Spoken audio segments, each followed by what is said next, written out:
Os acidentes domésticos, eles passam a ser mais frequentes quando o bebê começa ali a engatinhar por volta dos 8 meses de idade. A partir daí, quando se mantém então em pé e começam a andar, já existe o risco de escalar pequenos obstáculos, né? Eles querem explorar o mundo e acabam subindo aí em vários móveis, o que torna, né, a abertura de janelas, por exemplo, extremamente perigosas. Para nos ajudar então a entender, né, como se portar dentro de casa e dar algumas dicas do que a gente pode fazer para evitar que esses acidentes aconteçam em nosso lar com os pequenos, a gente recebe aqui no estúdio o Márcio Brandão, fisioterapeuta com capacitação nacional e internacional em urgências e emergências médicas. Bom dia, Márcio, seja muito bem-vindo. Bom dia, é um prazer muito grande, agradeço aí o convite e a oportunidade. Márcio, na nossa casa é comum ter algumas armadilhas ali para os pequenos, né? Principalmente nessa fase que eles querem explorar tudo ao redor, querem subir nos lugares. A gente tem que ficar atento com o que tem dentro de casa, né? Certamente. Inclusive, assim, um dos aspectos mais importantes, né, é verdadeiramente a prevenção. Né? Inclusive, o primeiro elo de uma cadeia de sobrevivência da American Heart Association, ela tem lá como prevenção o primeiro elo para todas as situações. E nas situações de primeiros socorros não muda.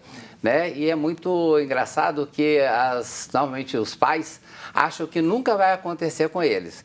Né? Então, às vezes, sobretudo a chegada de um bebê, faz toda uma preparação do enxovalzinho, psicologicamente, mas esquece de alguns aspectos básicos, né? Um deles é até procurar uma capacitação, uma formação de primeiros socorros para poder estar diante de alguma necessidade que possa ocorrer com o filho seu. Márcio, você falou sobre essas necessidades que podem ocorrer. Quais são os tipos de acidentes mais comuns dentro de casa? Olha, existem vários deles. O primeiro deles eu falei do bebezinho que começa a crescer e normalmente o bebezinho, a criança, ela tem a cabecinha, o tórax mais pesado que o corpo.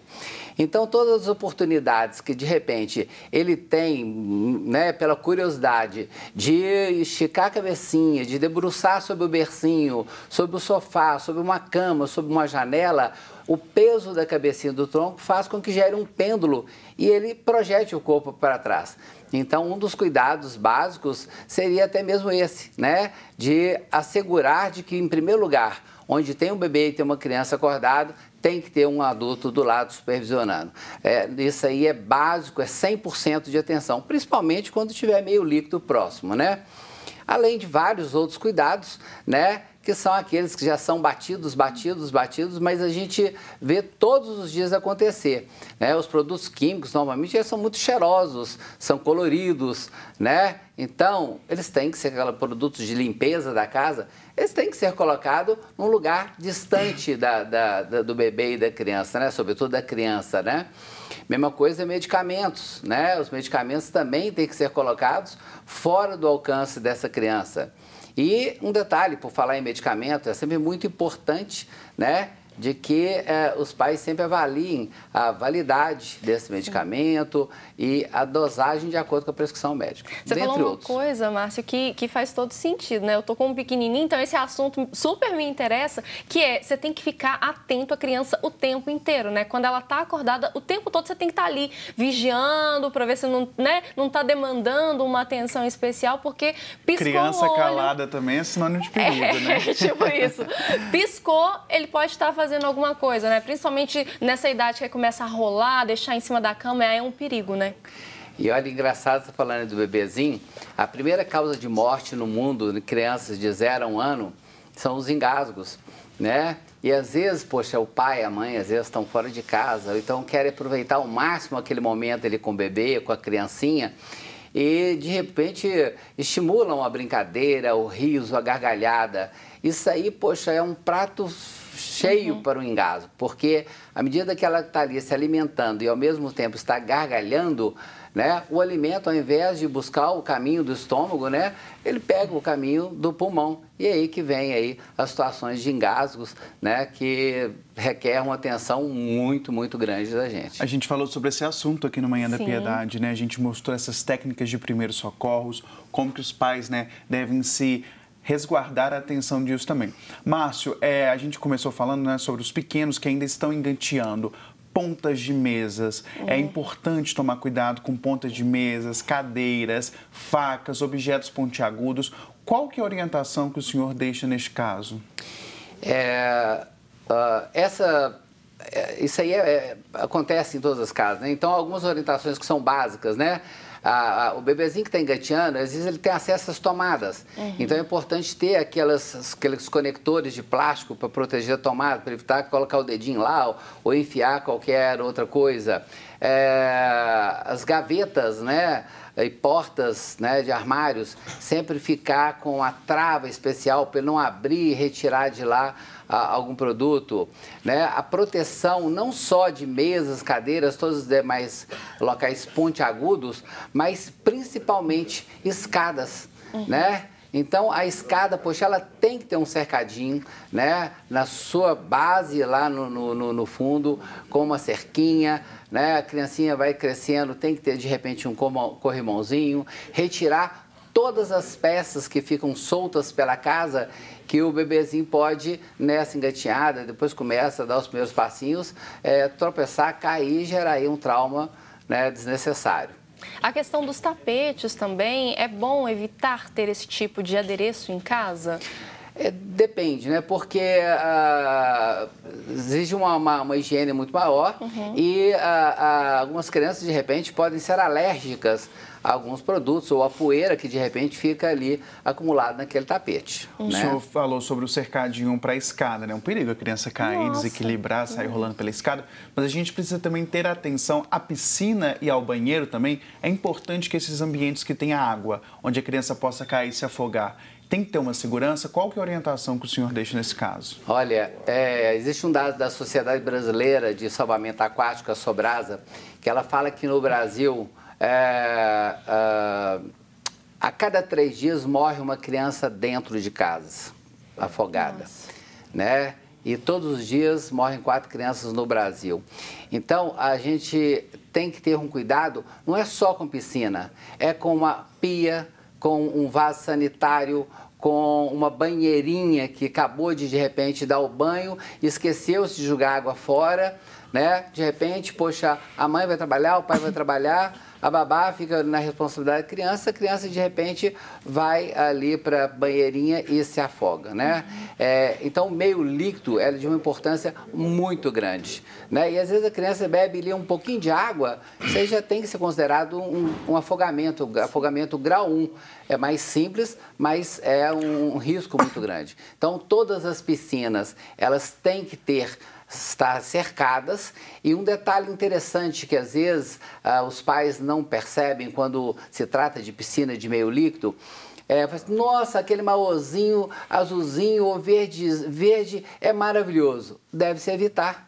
Sempre que usar biquínis, shortzinhos para os bebês, para as crianças, sobretudo para as crianças, numa cor viva, num laranja, num vermelho. Porque quando a água está balançando, o azul claro, o verde claro, some. Então, para você localizar ou verificar que uma piscina está ali naquele fundo, é muito mais difícil. Nossa, realmente eu nunca tinha pensado nessa questão das cores, né? Como que elas interferem no salvamento daquela criança em uma situação de risco. E aí, por exemplo, em casa, né? Em relação aos cômodos molhados, banheiro principalmente, é interessante sempre manter a porta fechada? Sim, todo local que possa gerar um risco, ela tem que estar devidamente protegida, né? E, evidentemente, a gente às vezes deixa a criancinha até para desenvolver, engatinhar, solta, para dar liberdade, procurando até ensinar, olha, isso não pode, né? Mas se você tem um banheiro que é um piso escorregadio e às vezes pode ter um vazamento, acabou de sair de um banho e ter ali algo escorregadio por uma água que esteja vazando ou então após um banho, é um local propício para um acidente, né? E normalmente a criancinha, ela não tem ainda habilidade motora suficiente, não tem ainda percepção do que realmente é risco, né? E até o próprio ali controle motor. Então, para ela poder, de repente, se proteger de uma possível queda, fica muito mais difícil.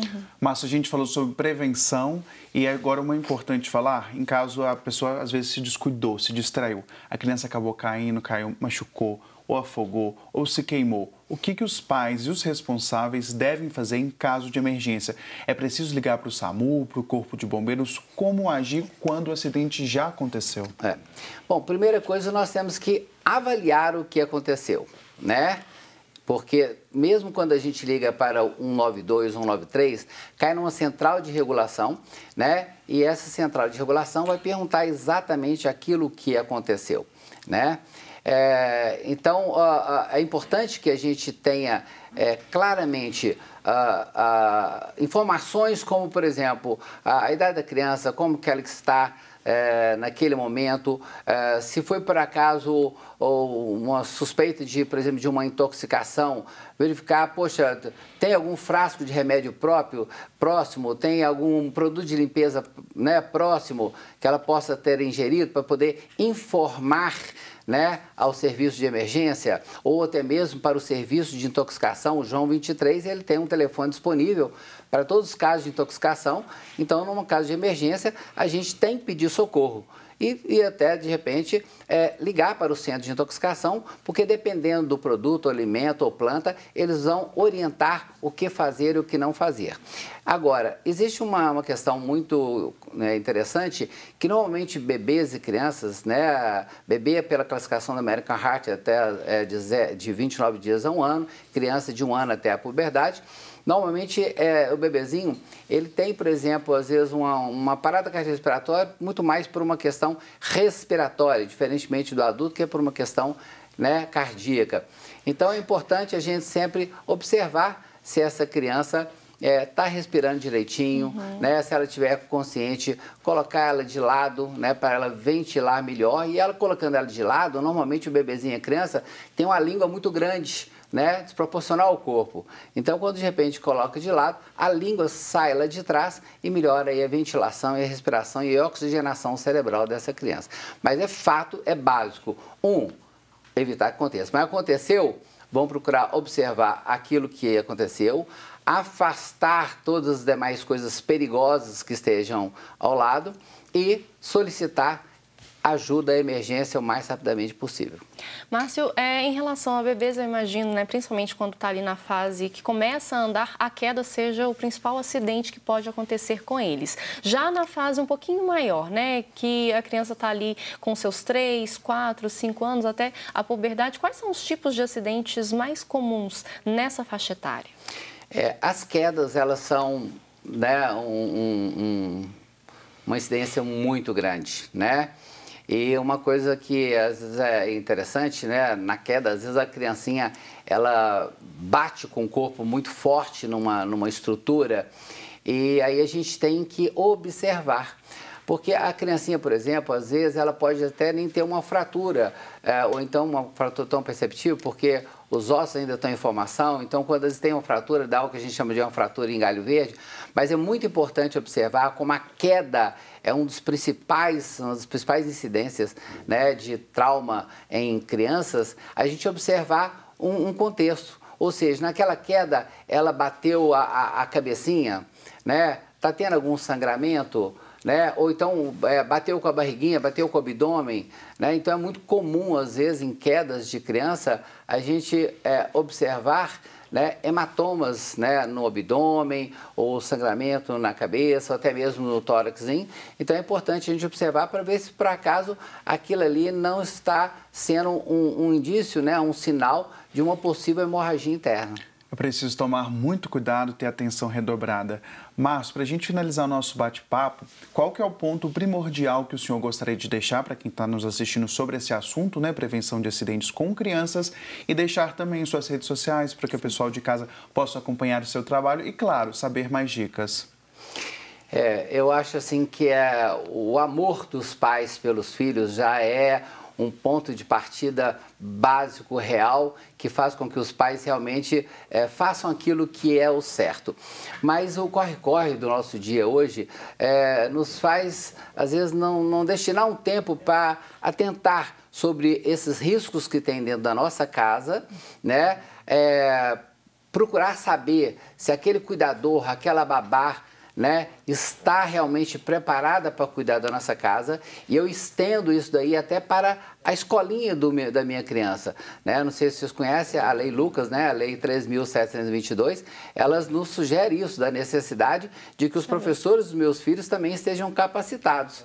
Então, essa capacitação, ela parte de casa e vai até a escolinha, né? Então, em síntese, eu acho que saber que aquele bebê, que aquela criança, ela não tem uma avaliação de risco. Então, nós temos que realmente fazer uma varredura por toda a nossa casa para tentar identificar todos os riscos que possam ocorrer, né? Às vezes é muito comum, né, na mesa de jantar lá, uma toalha maior, o bebezinho puxa e cai tudo, né? Ou uma panela na cozinha que está com um cabo para fora, a criancinha vai e puxa também.